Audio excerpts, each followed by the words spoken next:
The morning Isla Quinn got fired, it rained so hard the gutters overflowed, and the street outside the unemployment office looked like a river that had forgotten its place. She stood under the awning with her cardboard box of desk belongings pressed against her chest, watching water pour off the edges of the roof in silver curtains, and thought, "This is fine. This is absolutely fine." Except it wasn't. It hadn't been fine for a very long time, and pretending otherwise was a habit she'd developed the way most people developed bad habits. Slowly, then all at once, until one day you couldn't remember what honesty felt like. 3 years at Harwick Publishing. 3 years of arriving early and leaving late. Of covering for colleagues who took credit and gave blame. Of smiling at editorial meetings while Marcus Webb, her supervisor, presented her ideas as his own and accepted the applause with the easy grace of a man who had never once doubted his right to take up space.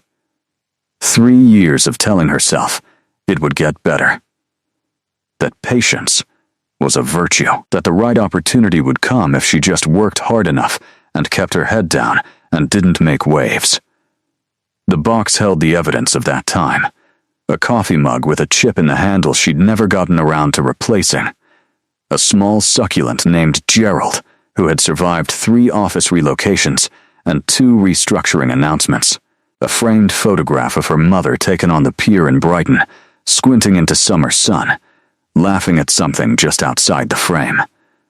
Her mother had died 8 months ago. Ela still talked to the photograph sometimes, late at night when the apartment felt too quiet, and the silence had a texture you could almost touch. The redundancy letter had been brief and corporate, and had used the phrase restructuring of departmental resources 3 times, without once mentioning her name. Marcus had shaken her hand afterward with genuine seeming regret and said she was incredibly talented, and the industry would be lucky to have her. Which was the sort of thing people said when they wanted to feel good about doing something unkind. She hadn't cried. She'd thought about it, had felt the pressure building behind her eyes the way weather builds before a storm. But something had hardened in her chest, and she'd simply nodded and picked up Gerald and walked out. The rain was easing now, settling into a fine mist that clung to everything and turned the city soft at the edges. Ela looked at her phone. 14 missed calls from her landlord, the rent she was already 2 months behind on, and now this. She had £432 in her current account, and approximately 0 prospects, and a succulent named Gerald, who looked faintly judgmental in the way that small plants sometimes did. What she needed, she thought, was a plan. What she got instead was a card. It appeared on top of her box between one breath and the next, slipped there by a woman in a dark coat who moved through the misting rain without getting wet, which Isla noted distantly as strange but not strange enough to comment on. The woman was striking in the way that made you look twice, and then look away, features too precise, too arranged, like a portrait that had stepped off the canvas and learned to walk. She was gone before Isla could speak, folded back into the crowd and the mist as if she'd never been there at all. The card was heavy stock, the color of old cream, and had no name on it. Just an address in a part of London Isla didn't recognize, and 3 words in ink the deep red of garnets. Come tonight. Midnight. She should have thrown it away. She knew that with the practical certainty of a woman who had grown up reading cautionary tales, and understood that mysterious invitations delivered by women who didn't get wet in the rain were categorically the sort of thing you declined. She put it in her pocket instead, picked up her box, and went to find a bus home. She told herself she was curious. She told herself it was probably nothing. A gallery opening or a pop-up event, the sort of overly theatrical marketing campaigns that were fashionable these days. She told herself a great many things over the following hours, sitting in her small flat with Gerald on the windowsill and the photograph of her mother propped against the kettle, eating toast she didn't taste and watching the rain slide down the glass. At 11:15 she put on her good coat. At 11:40, she was standing at the address on the card, which turned out to be a building in Mayfair, with no signage, and a door the color of old blood, and a doorman who looked at her with the kind of eyes that had seen considerably more of the world than his face suggested. She gave her name. He stepped aside. The interior was not what she expected, which was beginning to feel like a theme. She had expected a restaurant, perhaps, or a private members' club with leather chairs and the discreet clink of crystal. Instead, she found herself in something closer to a ballroom, pulled from another century. Ceilings that arched overhead in pale stone, candelabras burning with actual candles, walls hung with portraits of people who watched you pass, with expressions that didn't quite settle into anything human. There were perhaps 200 people in the room, dressed in a register that made Isla's good coat feel like a costume from the wrong production. And at the far end, on a chair that stopped just short of being a throne, sat a man who made every other person in the room seem like furniture. She felt him before she saw him properly, a pressure in the air, a shift in the room's gravity. He was tall even seated, dark-haired, with a face that would have been called beautiful, if beautiful didn't sound too soft, too approachable for the precise and dangerous arrangement of those features. He held a glass of something dark and wasn't drinking it. He was watching the room with the patient, measuring a tension of something very old that had learned not to show its teeth too quickly. Isla didn't know then what he was. She only knew that when his eyes moved across the crowd and found her, standing at the entrance with her good coat and her complete wrongness for this room, something in her chest performed a maneuver she hadn't authorized and couldn't quite explain. She lifted her chin. He watched her do it. The corner of his mouth moved, barely, not quite a smile, and Isla Quinn, who had been having the worst day of her life, walked into the room and thought, well, this is something else entirely. His name was Aldrich Voss, and he had ruled the Nocturne Court for 643 years, which was long enough to have developed very specific opinions about human nature, and very few remaining sources of genuine surprise. He had watched empires construct themselves from ambition and collapse under their own weight. He had attended the courts of kings who believed themselves eternal and had outlived every one of them. He had learned 17 languages, lost count of the number of wars he'd witnessed, and developed an expertise in patience that was less virtue than survival mechanism. The understanding that nearly everything resolved itself if you waited long enough and didn't flinch. He was not often surprised. The woman at the door surprised him. Not because of how she looked, though she was striking in the particular way of women who didn't know it and therefore hadn't learned to perform it.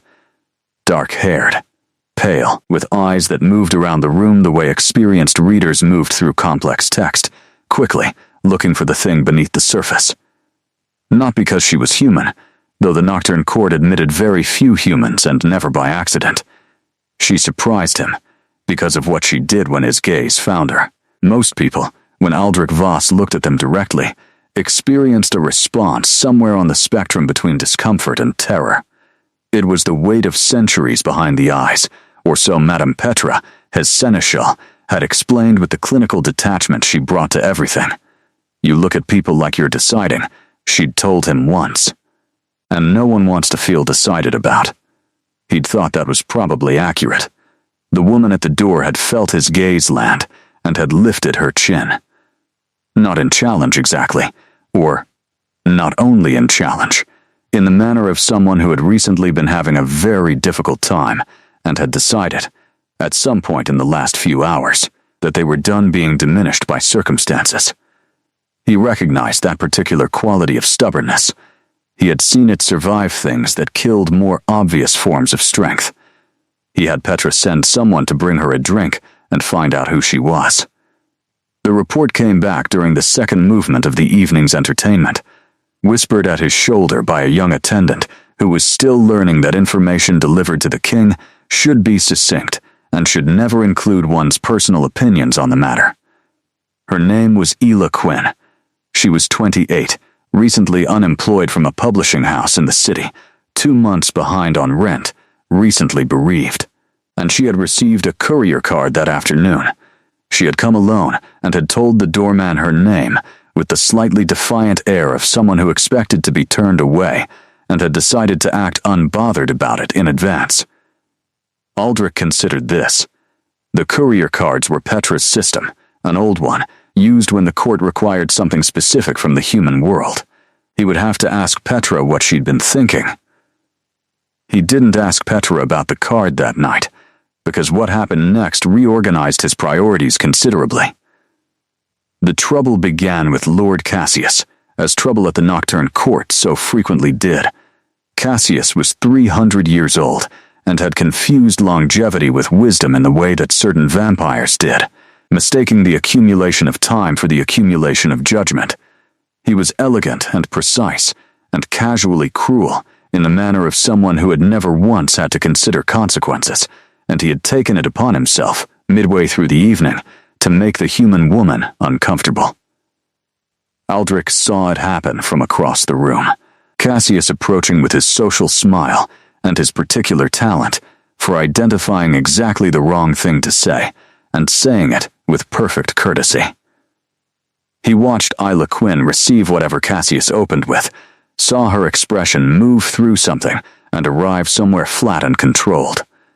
He watched Cassius lean closer, press some advantage, use the trick of physical proximity that he used on everyone who didn't know to step back. Aldrich was already rising from his chair. Then, Isla Quinn did something no one in 643 years had done in his court. She slapped Cassius across the face. Not a glancing thing, not a flinch that became contact. A real slap, clean and deliberate, the sound of it cutting across the music and the conversation like a blade through silk. The room went silent so completely, it was as if someone had removed sound from the air. 200 vampires, some of the most dangerous creatures alive, froze in the particular way that predators freeze when something unexpected happens and they haven't yet decided how to respond. Cassius stood with his head turned to the side, one hand rising slowly toward his cheek, his expression cycling through shock and fury and something else. The dawning awareness of audience, of how this moment would be remembered. Isla Quinn stood with her shoulders back and her chin up and her hands still raised, breathing hard through her nose, looking not at Cassius but past him, at the wall, at nothing. The way people looked when they'd just done something enormous and were still catching up with themselves. Aldrich looked at her for a long moment. The silence held, stretched, became the kind of silence that had weight and temperature. He was aware of every eye in the room, moving between the woman and the king, waiting to see what the moment required. He had not survived 643 years by being predictable. He smiled.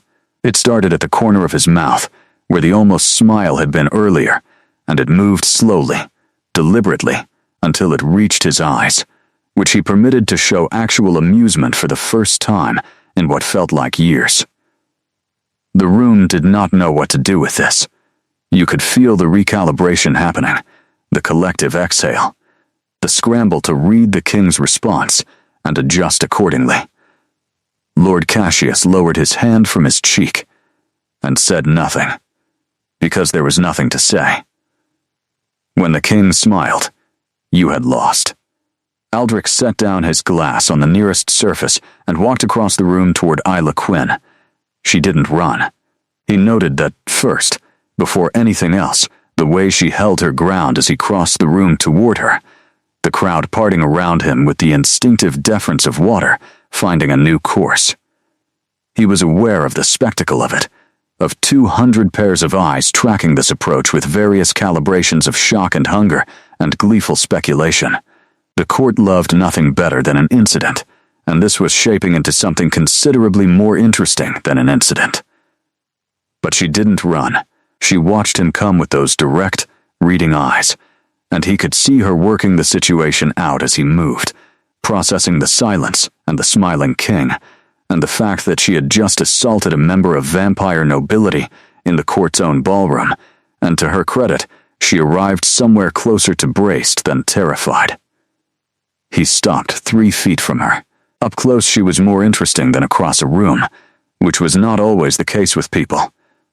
There were shadows under her eyes that spoke of several months of inadequate sleep and the particular quality of recent grief that sat in the body differently than old grief. Her coat was good, but tired. She smelled of rain and something warmer, cardamom perhaps, and underneath that, the specific human warmth that was either the most complicated or the most straightforward thing about them, depending on your century. "What did he say to you?" Aldrich asked.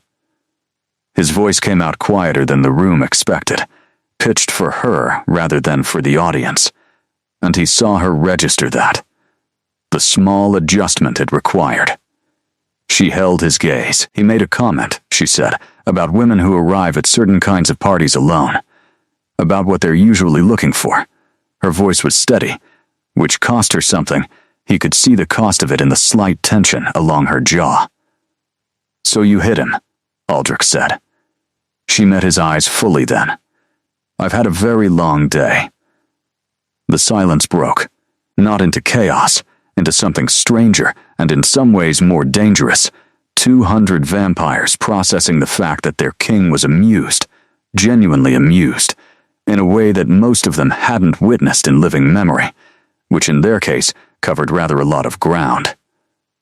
He heard the sound move through the room like wind through grass, the exhale of a collective breath, the creak of recalibration. Lord Cassius had retreated to the edges of the room with the stiff-shouldered dignity of a man performing indifference very badly. Aldrich made a small gesture, and the attendant appeared with 2 glasses. Real wine this time, not the theatrical dark liquid he'd been carrying all evening. He took one and offered her the other, and she looked at it for a moment with the considering expression of someone deciding whether accepting a drink from an unknown host in a deeply strange situation constituted a reasonable choice. Then she took it. "Good," he thought, without entirely knowing why. "Tell me about your long day," he said. It wasn't what she'd expected him to say. He watched the surprise move through her face before she controlled it. "You're the host," she said. "Shouldn't you be attending to your guests?" "Most of my guests," he said, "have been attending my events for upwards of a century. They require very little. You, on the other hand, have just created the most interesting moment this court has seen in approximately 40 years. I feel some responsibility." She almost smiled. The shape of it moved across her face and then thought better of itself and retreated, which he found more interesting than if she'd simply smiled. "My day," she said, "is not a story I'd tell a stranger. You struck a stranger," he pointed out. "That's different." "How?" "Because he'd earned it," she said, with a simplicity that was not simple at all. He considered her. The room had resumed a low hum of conversation, the court performing discretion while in fact attending to every syllable. He was accustomed to being watched, to performing even private moments on a stage. What he was not accustomed to was finding the performance less interesting than the person in front of him. "What is your name?" he said, though he already knew it. She paused, reading the situation again, deciding something. "Ela," she said. Ela Quinn. His name moved through the room before he said it, carried on the breath of 200 people who'd been watching for the moment he'd choose to reveal himself. "Aldrich," he said. "Voss." He watched her process the reaction of the room, watched her look around at the stillness and attention his name produced, and watched her arrive, with the methodical intelligence he was beginning to appreciate, at the understanding that she had walked into something considerably larger than a party. "What is this place?" she said. Not a question exactly. An assessment. "His court," he said. "And what you are," she said. "All of you." He had told humans what he was many times over 6 centuries, had watched them respond with every variation from frenzy to catatonia. He waited now, curious for the first time in a long time about what a specific person's reaction would be.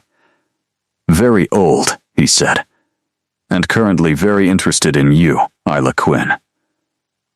She looked at him for a long moment. The candlelight moved in the draft from the high windows and threw shadows across the angles of his face, and he let her look, let her take the measure of him without performing anything, which was not a thing he offered many people. "I think," she said slowly, "that I should probably go home." "You probably should," he agreed. She didn't move. Neither did he. The space between them had the quality of a sentence that hadn't yet found its end. Around them, the nocturne court waited with the patient hunger of things that had learned to wait for everything. She went home. Of course, she went home. She was a practical woman who had read enough to know that the correct response to discovering you'd wandered into a room full of vampires was to leave it. She left with her good coat and her empty hands, and the ghost of Aldrich Voss's attention on her back like a warm hand between her shoulder blades, and she told herself on the entire bus ride home that she was not going to think about any of it. She thought about almost nothing else for 4 days. Gerald the Succulent was an unhelpful audience for the circular quality of her thinking, offering neither judgment nor advice, simply sitting on the windowsill in the gray November light and being a plant.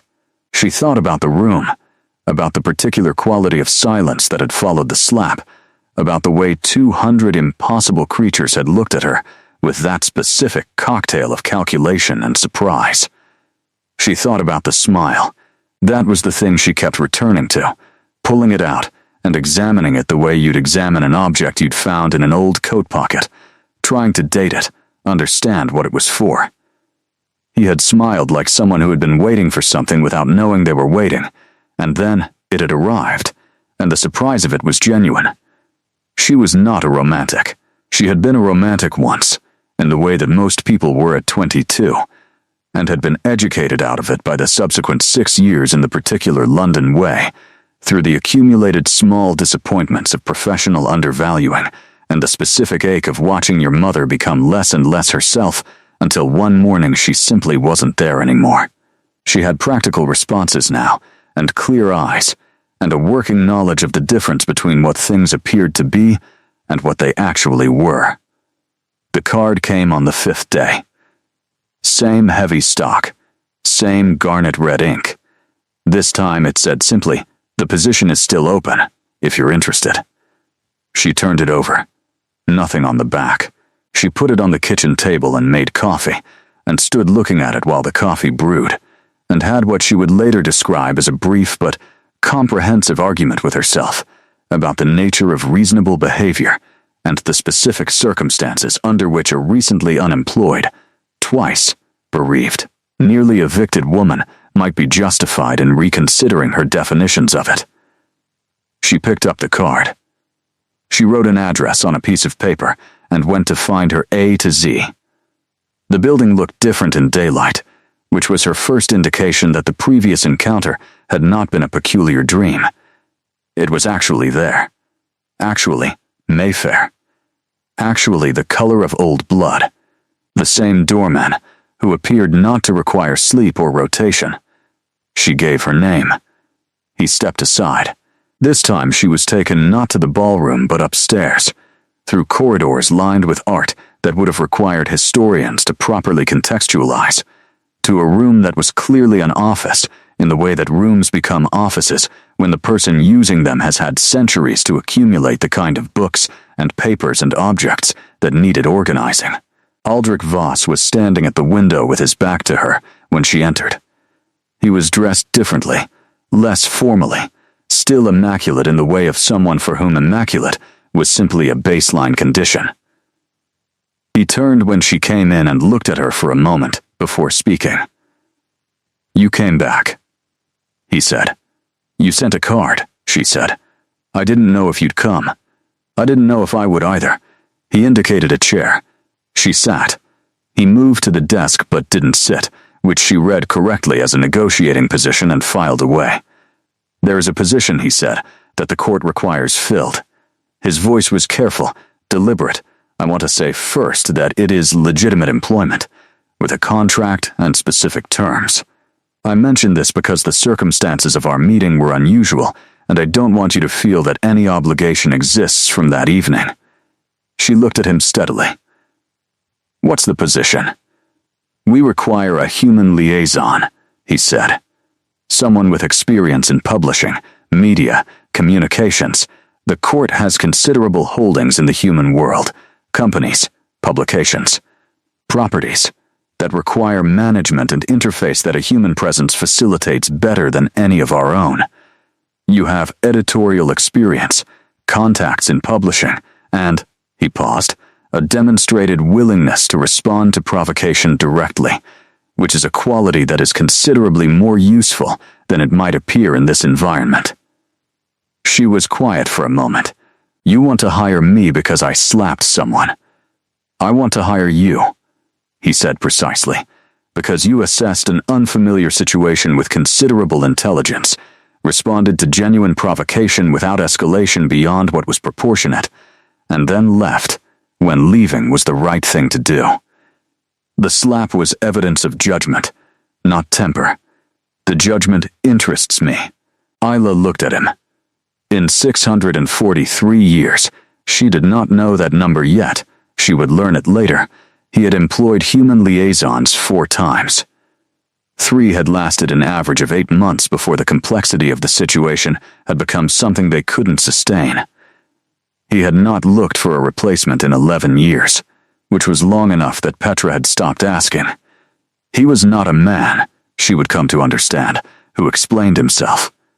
The fact that he was explaining now was information, though she didn't know enough yet to read it properly. "What are the terms?" she said. "A 1-year initial contract," he said, "renewable by mutual agreement. Salary significantly above market rate for the equivalent role. Full disclosure of the court's nature and operations. And," he added, with the precision of someone who had learned to say the difficult thing first, rather than letting it accumulate weight, "you would be under the court's protection for the duration of your employment. Which means," she said carefully, "which means that what you witnessed on your first evening, the response to Lord Cassius's behavior, is the standard here. No one in or affiliated with this court will trouble you. The city, for practical purposes, will be safer for you than it was before." She sat with this for a moment. "It's a very large thing to offer for a publishing liaison role," she said. "Yes," he said. She looked at him, and he looked back, and the morning light through the tall windows was doing something complicated with the room. "When would I start?" she asked. She started on a Monday, which felt appropriately ordinary for something that was anything but.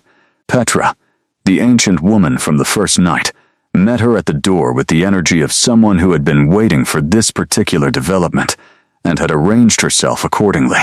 Petra was somewhere between efficiently warm and warmly efficient, showing Isla the offices, the working systems, the human staff who managed the court's above-ground operations, and who ranged from completely aware of their employer's nature to existing in a state of carefully maintained professional incuriosity.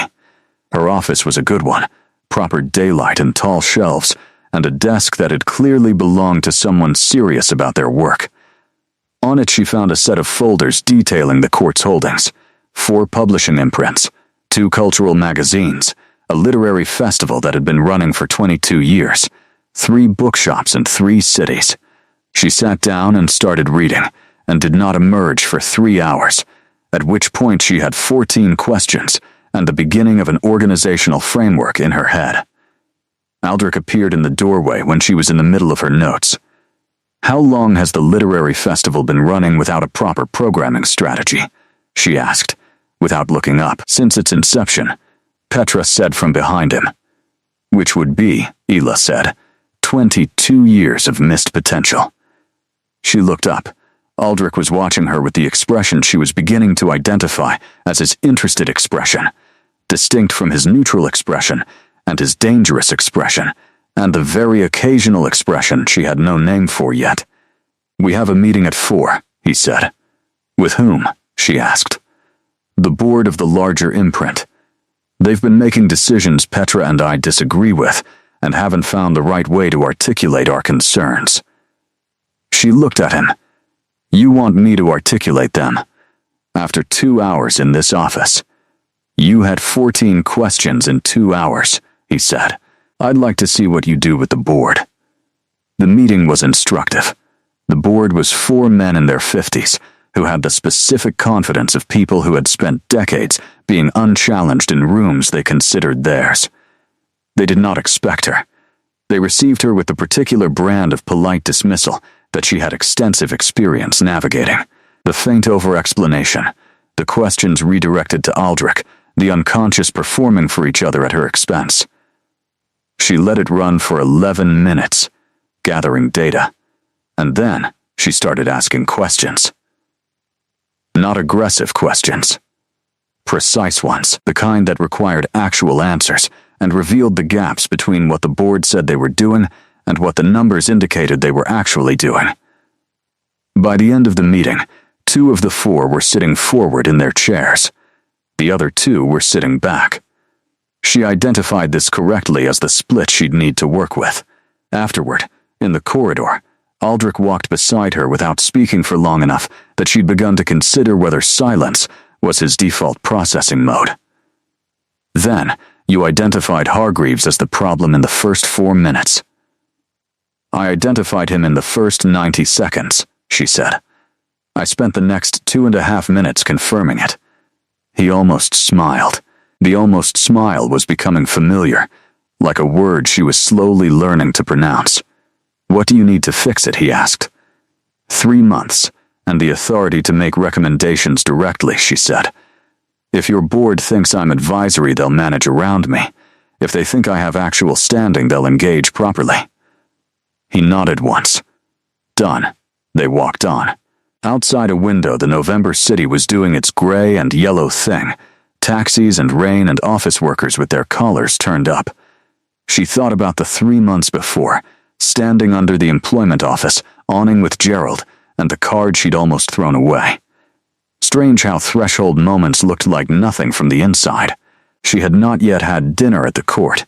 An experience that she gathered was an event, but she had eaten lunch twice in a small dining room off the kitchens, where the human staff ate, and where a cook named Bernard made extraordinary soup and asked no questions, which she appreciated. She had not encountered Lord Cassius again, though she was aware of him in the way you were aware of weather systems moving at a distance. Petra had told her, with the economy of someone accustomed to delivering context without editorializing, that Cassius had been at the court for 300 years and considered himself Aldrich's closest advisor, and had been wrong about this for approximately 280 of those years. She had told Ela this while showing her the archive of court documents she'd need to understand, and had then moved on to cataloging the physical archive with exactly the same tone, which Ela appreciated in the way she appreciated all forms of useful information delivered without performance. She was good at the work. She had always been good at the work, which was part of what had made Harwick Publishing so maddening, the specific injustice of competence going unrecognized, because the person exercising it didn't fit the template of who was supposed to be competent. Here, she noticed, people paid attention to results. It was possible this was a vampire court thing, that 6 centuries of watching empires rise and fall had calibrated Aldrich Voss to care about outcomes over optics. Or, it was possible he was simply the particular kind of leader who had the confidence to value people who were better than him at specific things. She would come to understand it was both. On the 3rd week, she stayed late working through the literary festival archive, trying to understand what the event had been before it became what it currently was, which was a respectable but somewhat inert version of something that had once been alive. She didn't hear Aldrich until he appeared in the doorway with 2 cups of coffee, which surprised her into looking up. "You learned how to use the machine," she said. "I've been learning things for 6 centuries, he said. "Coffee seems within reach." She laughed.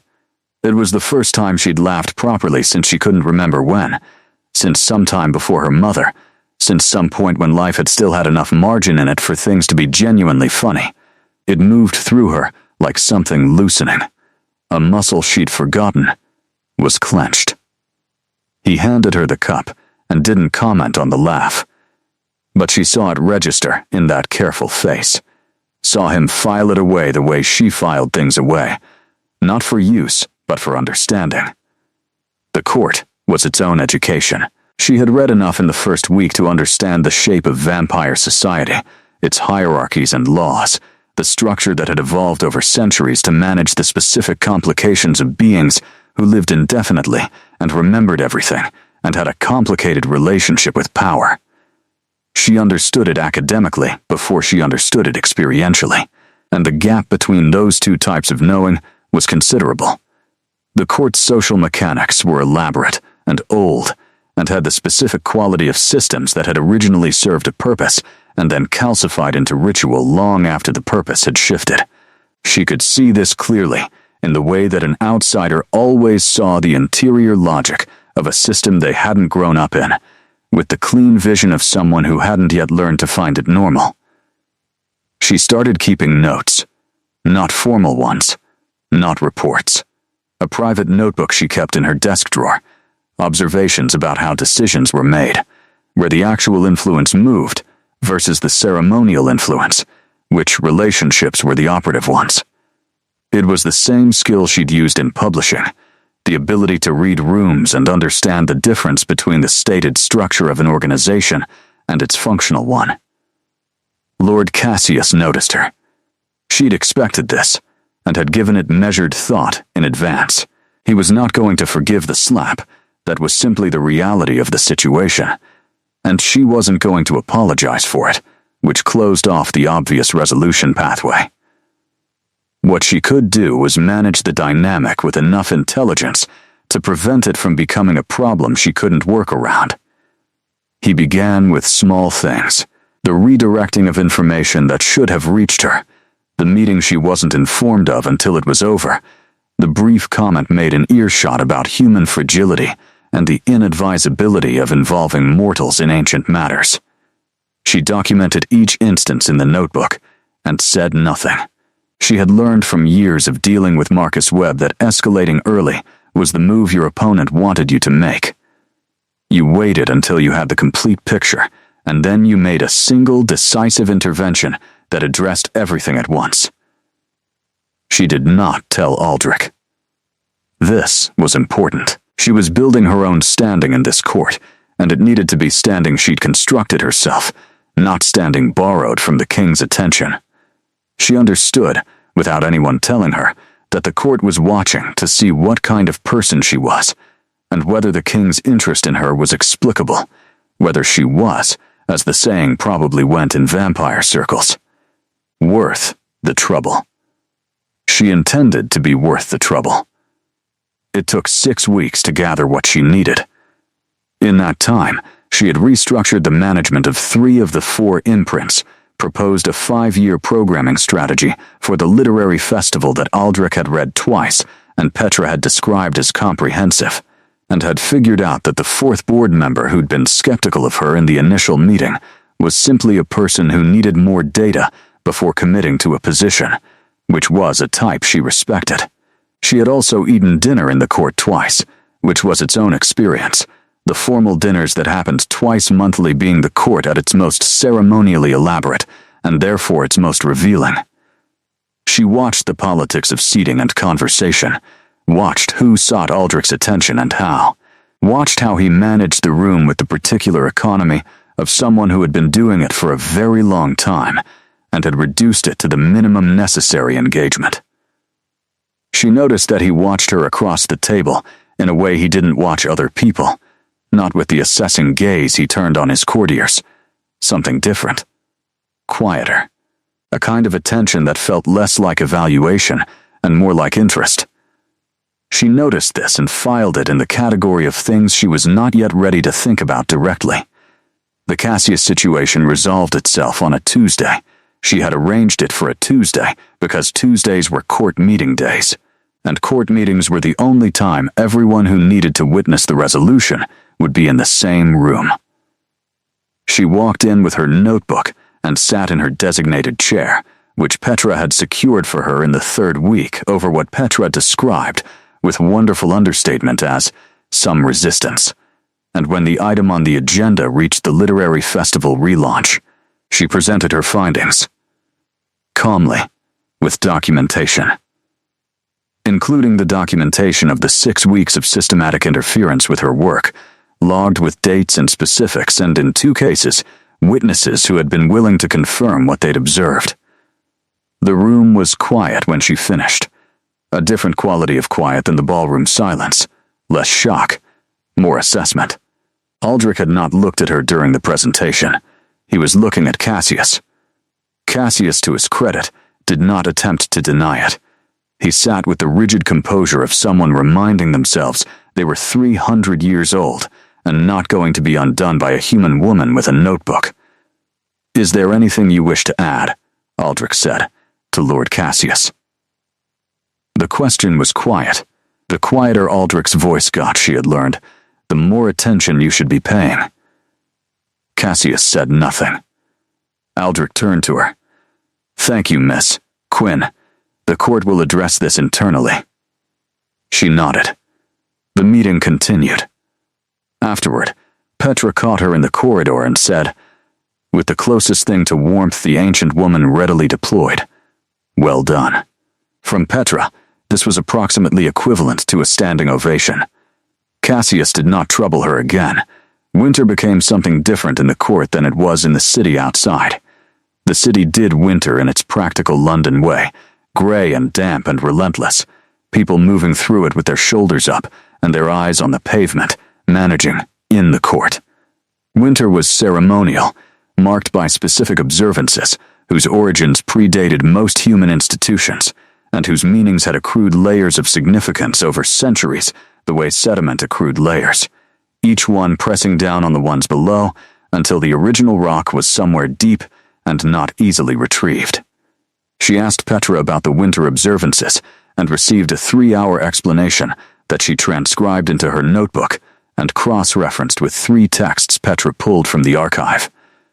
She was building a map, she realized, of something enormous, the internal geography of a civilization that had been developing in parallel to human history, hidden in the interstices, present at events she'd only ever known from the human side of them. It was the most interesting thing she had ever done. This surprised her, given that she had loved publishing, had found genuine meaning in working with words and stories and the architecture of how ideas reached people. But this was different. This was the primary source. One evening in December, she found herself alone in the archive room past midnight, going through records from the 14th century that Petra had flagged as relevant to a current dispute over court precedent. The records were in 3 languages, and she was working from a translation Petra had provided, cross-checking it against what context she could gather. She didn't hear Aldrich until he set a cup of tea on the desk beside her. She looked up. He was in the chair on the other side of the table, with a book she recognized as the one she'd asked about 2 weeks ago, and assumed he'd forgotten. "You found it," she said. "I found it 3 days ago," he said. "I've been reading it. What do you think?" He looked at her over the book. "It's a generous account of events I remember differently." She studied him. "You were there." For the relevant chapters, yes, she sat with this for a moment. The archive was very quiet. The building around them was full of the particular nighttime activity of vampire households, but here, it was just the 2 of them, and the old paper, and the lamp pooling warm light between them. "What was it like?" she said. He was quiet long enough that she thought he might not answer. "Then, longer than books make it seem," he said. "Everything is. History compresses. It takes a day and makes it a sentence. Takes a year and makes it a paragraph. You lose the weight of it, the actual experience of living inside events that won't become history for another century." She understood this better than he might have expected, having spent 3 years at Harwick, watching Marcus Webb compress her work into his paragraphs and strip the living weight from it. "I know something about that," she said. He looked at her. She told him about Marcus, about the 3 years, about the slow accumulation of small injustices that had been individually survivable and collectively exhausting. She hadn't told anyone this in its entirety, had given people versions of it, the professional summary, or the careful deflection. She told him the actual story. He listened the way he did everything, with complete attention and without performing it. When she finished, he was quiet for a moment, and then he said, "He knew you were better than him." She looked up. "That's usually what it is," he said. "People who steal work do it because they can't do it themselves. The stealing is the admission." She thought about this. She had never framed it that way, had always located the failure somewhere in herself, the question of what she'd done wrong, why she hadn't been able to make them see. "I spent a long time," she said slowly, "trying to understand what I did to deserve it." "You didn't do anything," he said. "It was simply about his limitations, not yours." "Simple truths from a vampire king in an archive room at midnight," she said. He almost smiled. "I've had 6 centuries to observe human behavior. You develop some pattern recognition." She smiled properly this time, not the almost version she caught herself deploying as a protective habit.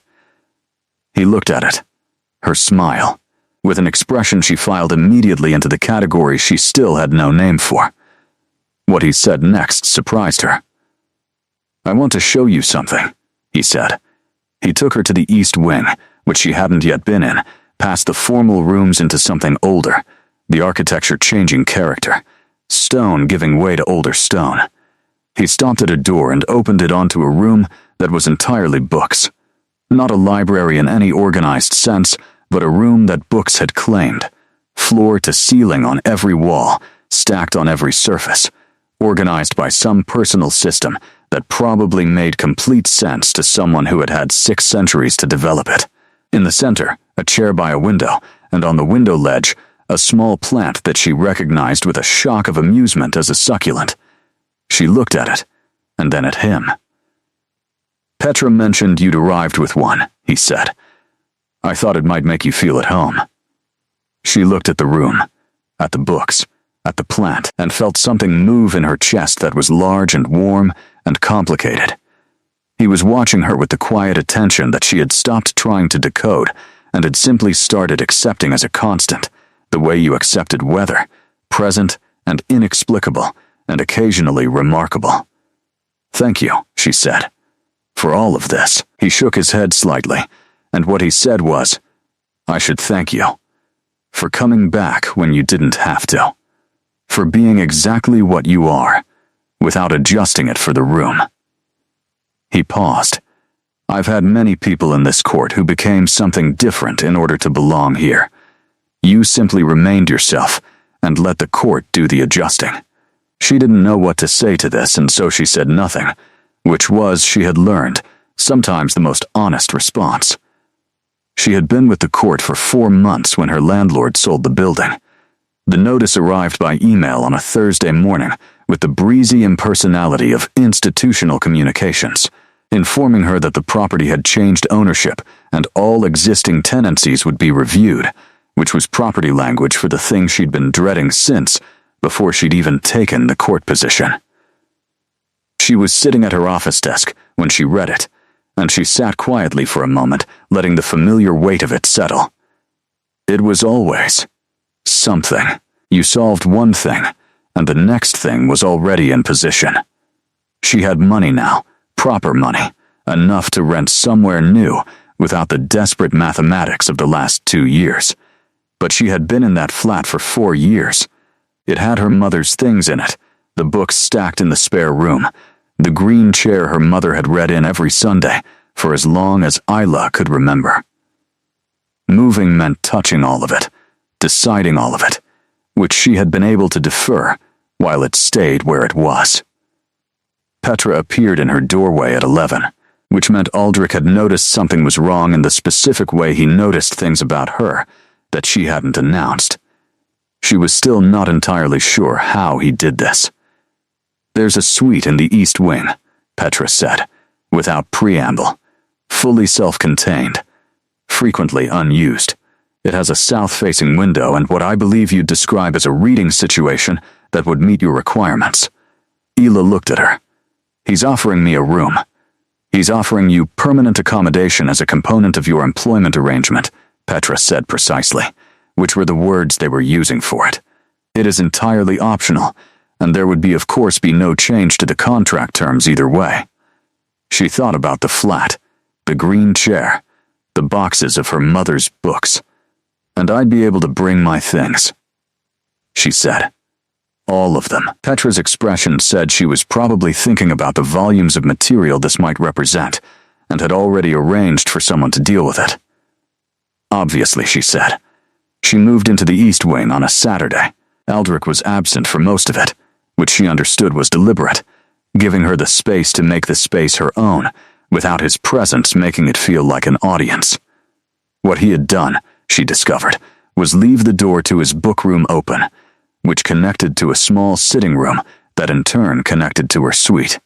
And on the table in the sitting room was a bottle of wine and a note that said, in handwriting that was probably 500 years old in its formation, "Welcome properly."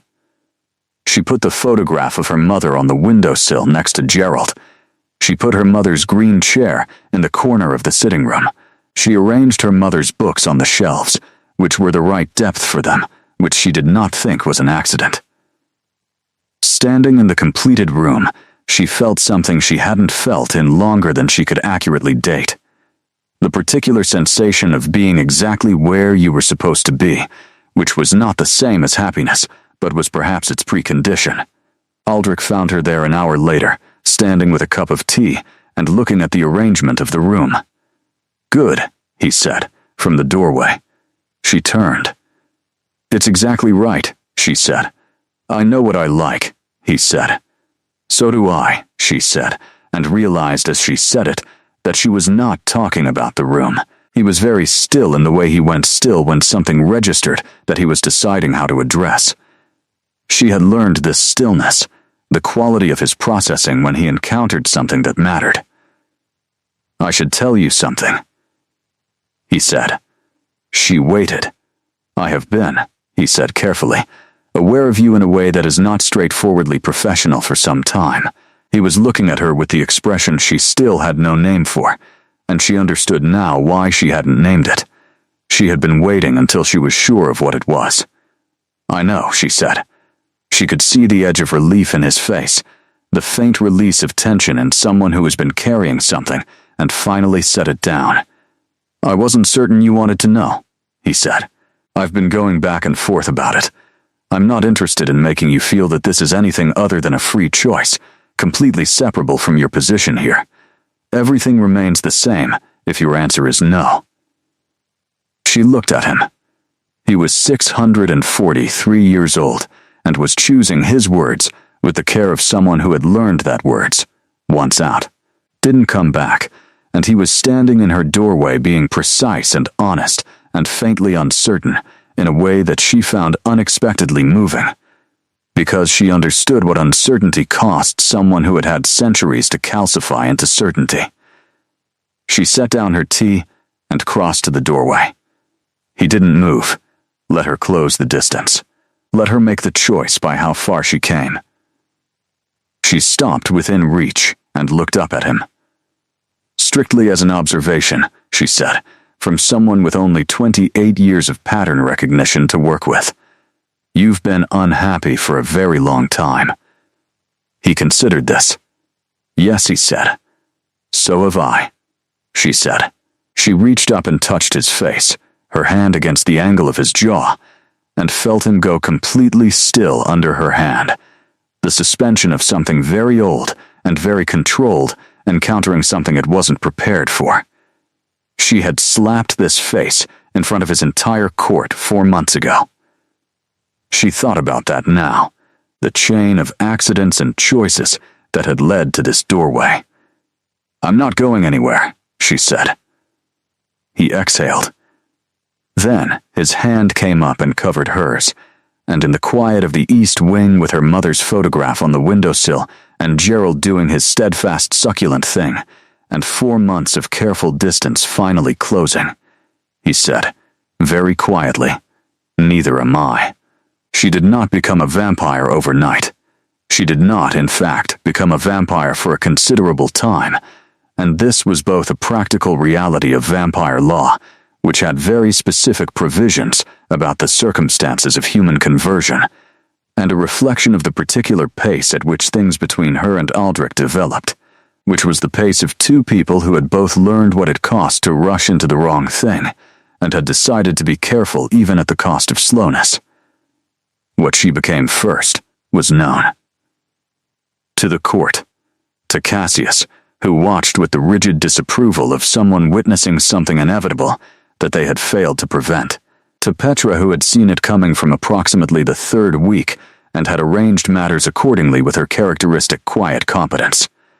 The court's response was complex.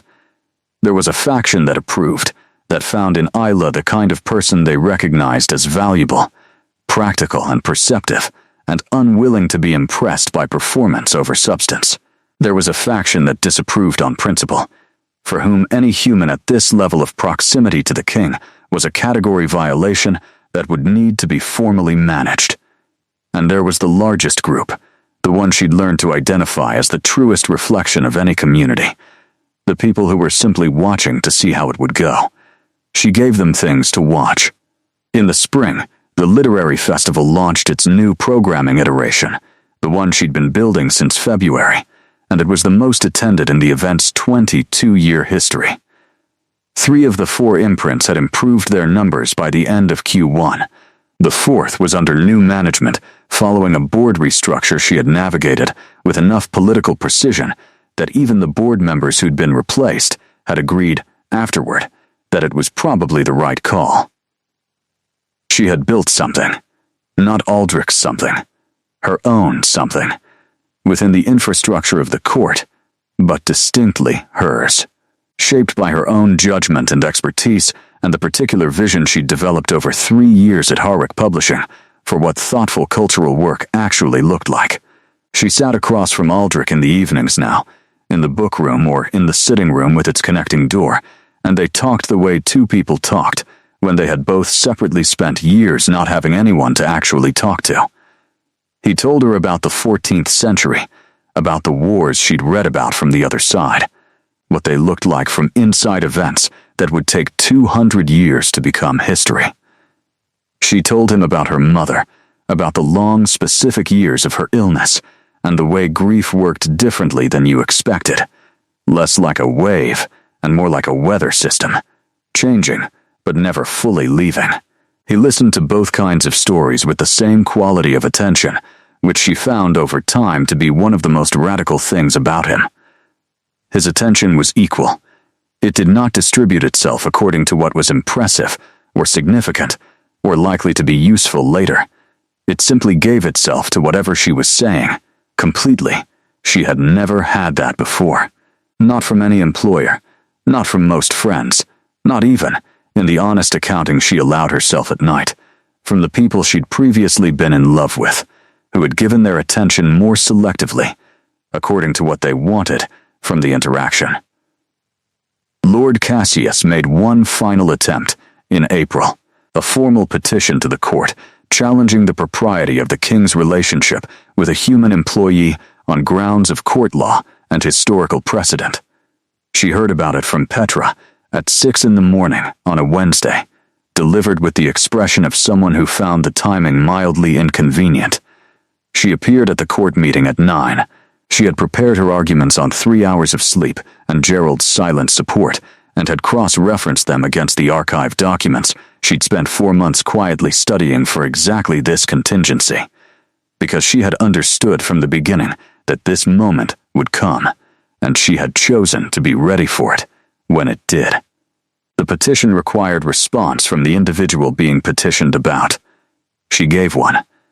Standing in front of the full court, she addressed each of Cassius's grounds with the specificity of someone who had done the research and the calm of someone who had decided in advance that she was going to be fine. She was not Aldrich's dependent, she said. She was not the court's guest or its decoration or its problem. She was its employee with a contract and a record, and that record spoke for itself. She placed the documentation on the formal table.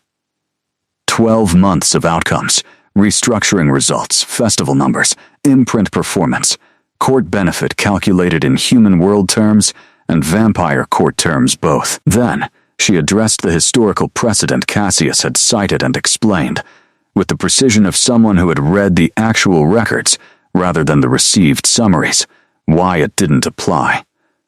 When she finished, the room was quiet.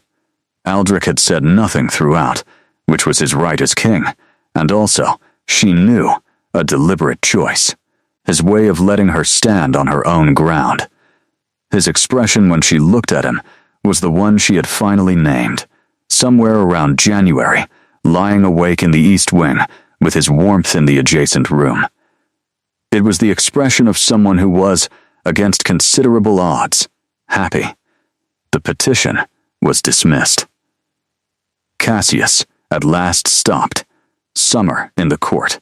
She had been there a year now, had seen it through all its seasons, and could feel the difference between herself as she was now and herself as she had been standing under an employment office awning with Gerald and a box and a borrowed card. Not a different person. The continuity was important to her.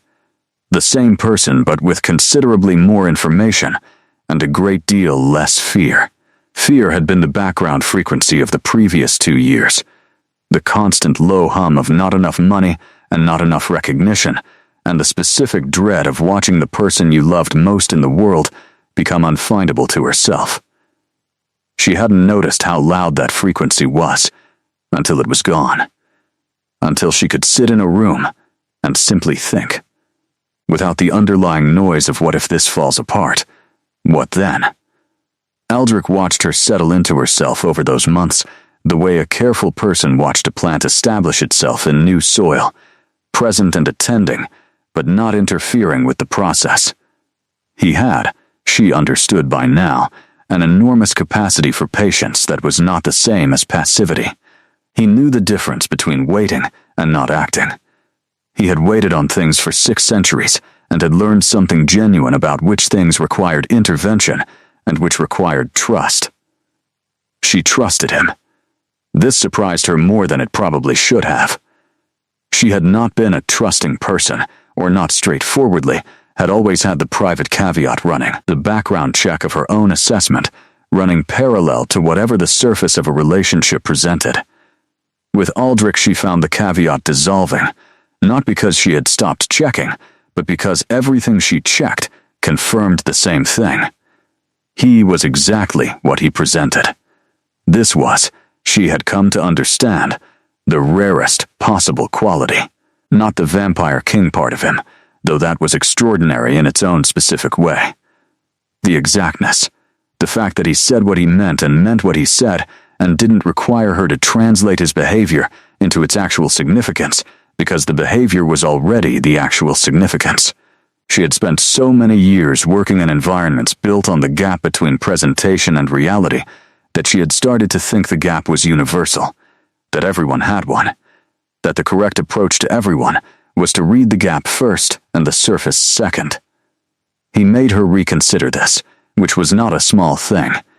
He had been reconsidering things himself. She could see it in the way the court responded to him, a quality of lightness that Petra described, in her understated way, as notable compared to the previous decade. He smiled more. Not the controlled social smile of the court king, the genuine one that started at the corner of his mouth.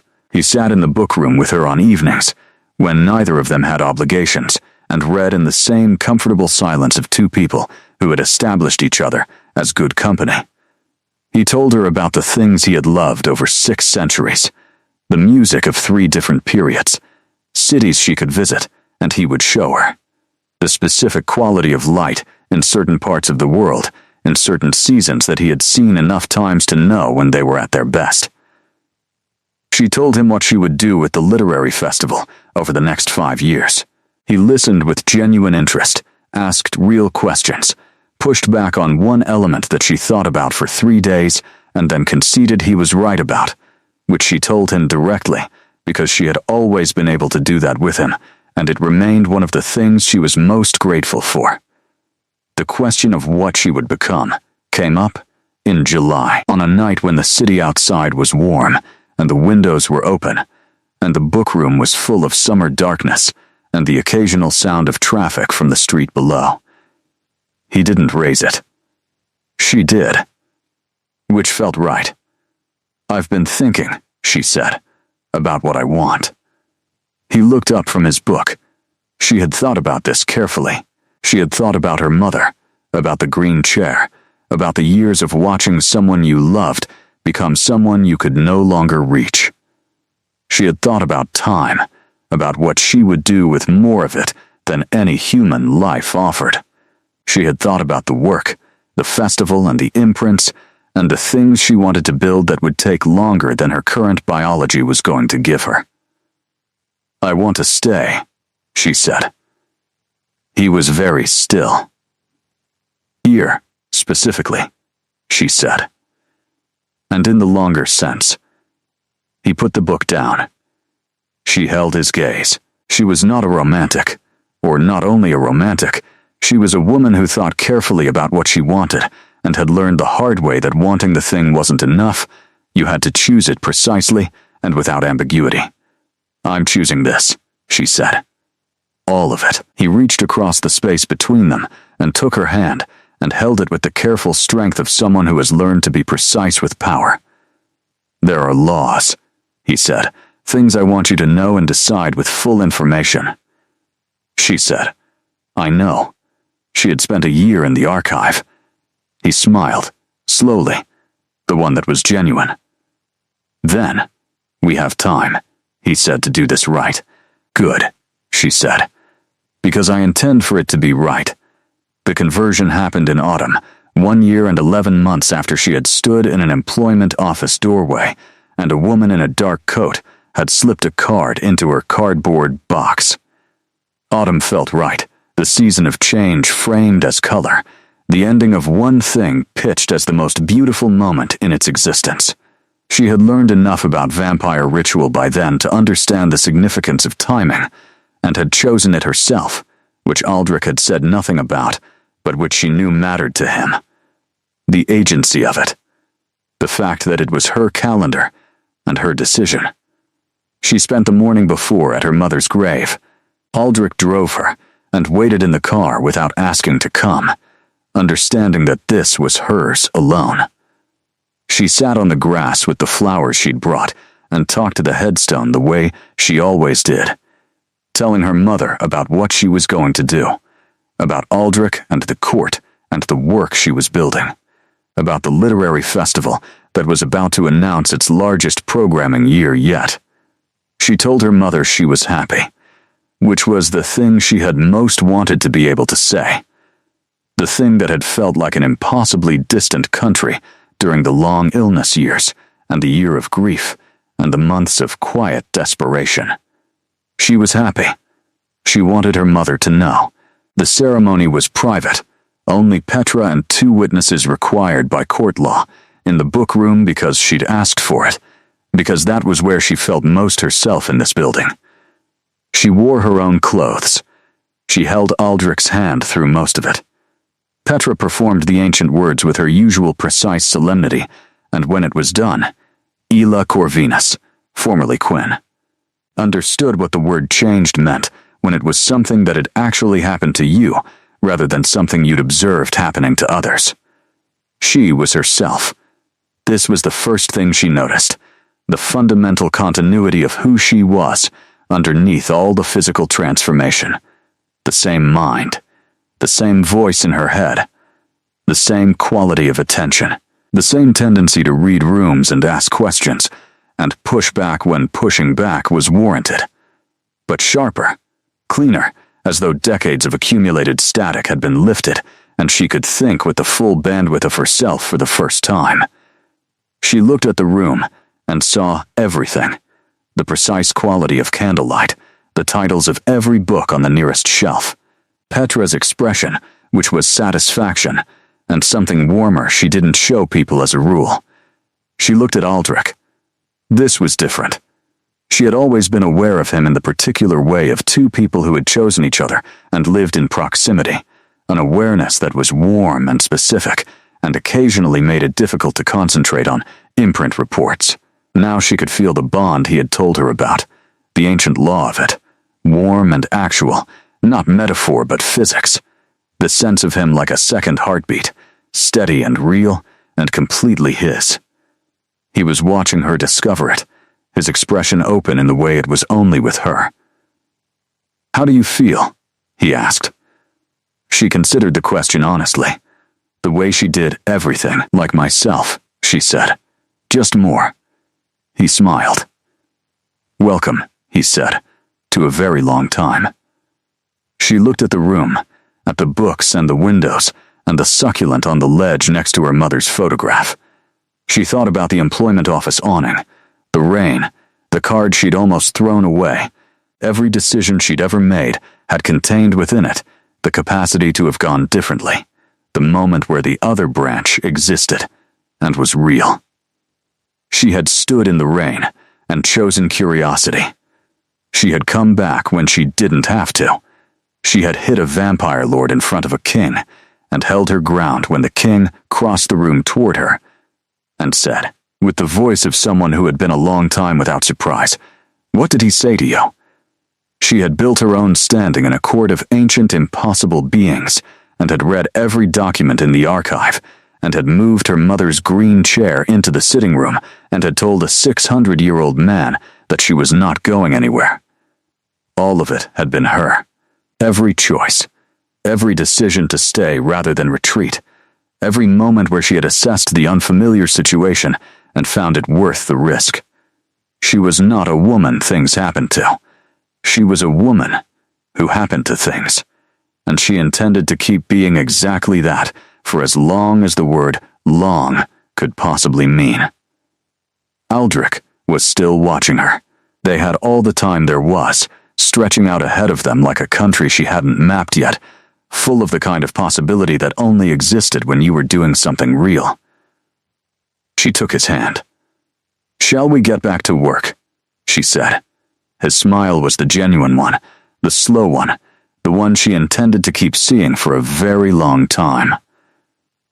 "We shall," he said. And together, in the amber light of their book room, the Vampire King and his queen who had started as a woman with a cardboard box and a bruised hope and the absolute refusal to be smaller than she was, went back to building something that would last.